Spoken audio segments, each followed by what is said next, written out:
अब तो हनुमान जी को गए हुए बहुत समय व्यतीत हो गया है। अब नहीं लौटेंगे वो, यही उचित अवसर है।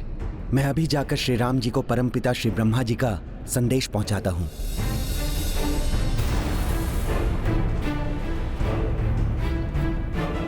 श्री रामचंद्र की जय।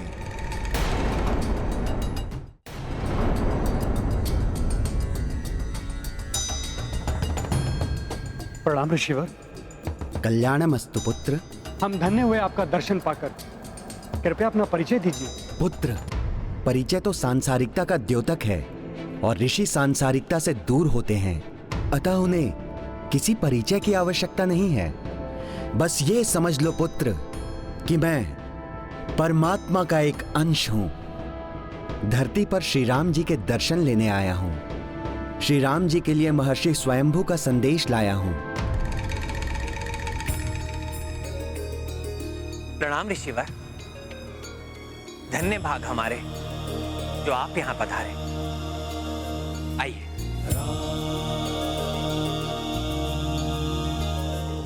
हम यूं ही हाथ पर हाथ रखे नहीं बैठ सकते भरत काका श्री। हमें शीघ्र ही कुछ करना होगा। किंतु क्या करें हम? हनुमान जी ने यहाँ आने से पूर्व हमें गंधर्वों के अस्त्रों पर प्रहार ना करने का निर्देश दिया था। किंतु हनुमान जी हैं कहाँ? हमने उन्हें मानसिक रूप से संदेश तो भेजा है, कदाचित आ जाएं वो। वो रहे हनुमान जी। लवकुश, इन गंधर्वों को रोकने का एक ही उपाय है कि गंधर्वों को हम उनके छुपने के स्थान से बाहर निकालें।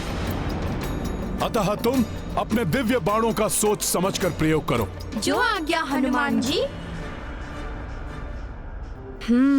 कौन सा दिव्य बाण उचित रहेगा जिससे गंधर्व गंधराओं से बाहर आने के लिए विवश हो जाएं? सखा, जागृत दिव्यास्त्र हैं ये, किंतु मैं इन्हें आगे नहीं बढ़ने दूंगा। काका श्री भरत, काका श्री शत्रुघ्न, तत्पर हो जाइए गंधर्वों का अंत करने के लिए। हम उन्हें उनके छुपने के स्थान से बाहर निकलने के लिए विवश करते हैं।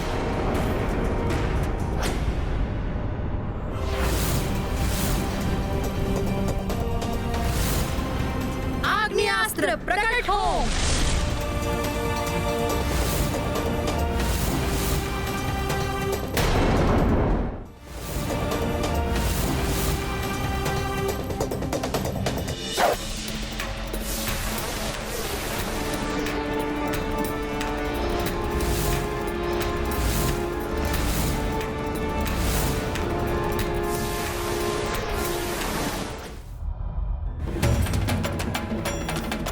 बहुत अच्छे लवकुश, अब तो गंधर्वों को बाहर निकलना ही पड़ेगा।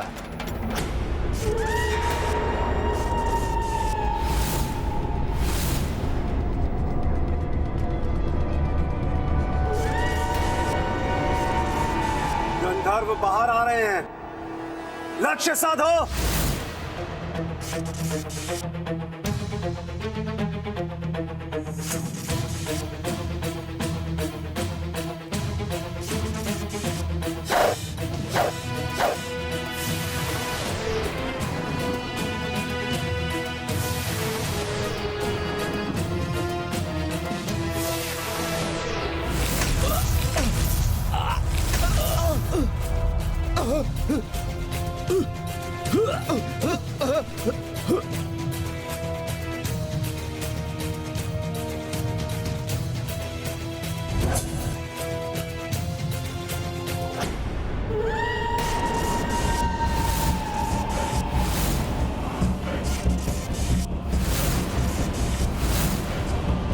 गंधर्व सैनिक तो बाहर आ गए, किंतु इनका सेनापति तावमुख और पुष्कल नहीं दिखाई दे रहे।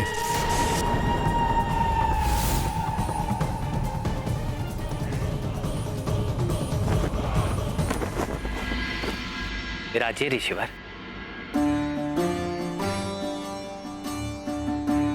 बताइए, क्या संदेश लाए हैं आप मेरे लिए?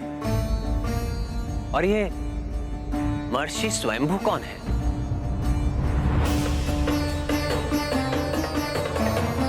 सब बताता हूं श्री राम, किंतु सर्वप्रथम आपको मुझे एक वचन देना होगा। हमारे मध्य जो भी वार्तालाप होगी उसके साक्षी मात्र आप और हम हैं।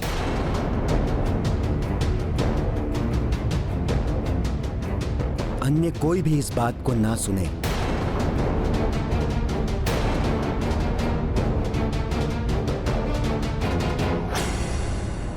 ऐसा क्या है ऋषिवर? ये तो मेरे अनुज। नहीं श्री राम, बहुत ही महत्वपूर्ण वार्तालाप है।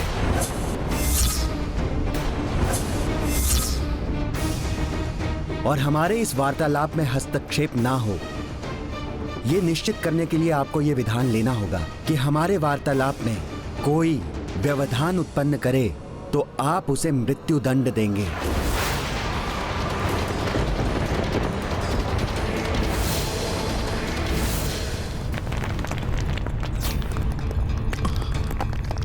भरत भैया, सबको सावधान कर दीजिए, पर्वत टूट रहे हैं। बस प्रहार रोक दो।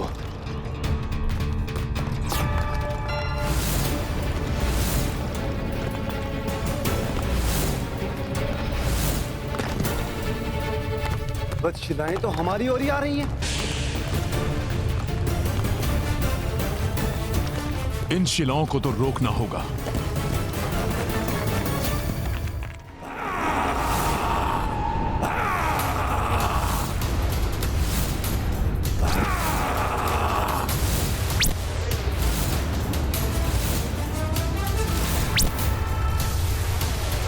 सावधान, तावमुख पुनः प्रहार कर रहा है।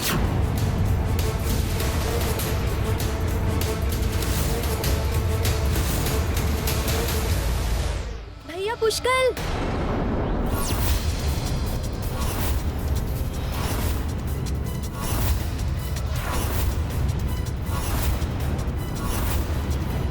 बस बहुत हो गई तुम सबकी वीरता।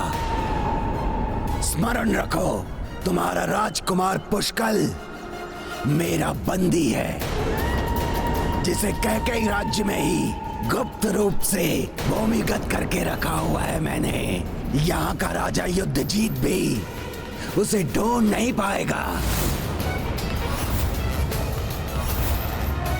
कायर एक बालक को ढाल बना रहा है। चिल्लाओ मत, तुम्हारी छोटी सी भी भूल पुष्कल के जीवन के अंत का कारण बन सकती है।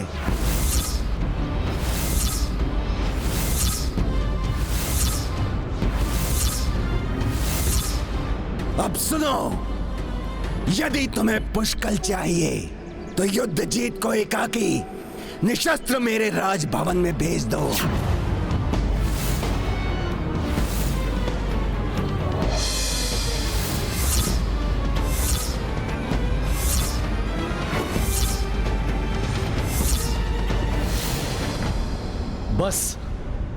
बस भरत, मेरे कारण पहले ही आप सब पर बहुत संकट आ चुके हैं। मैं नहीं चाहता कि पुष्कल या किसी और पर अब कोई और संकट आए। यदि मेरे कारण पुष्कल का तनिक भी अहित हुआ तो मैं स्वयं को कभी क्षमा नहीं कर पाऊंगा।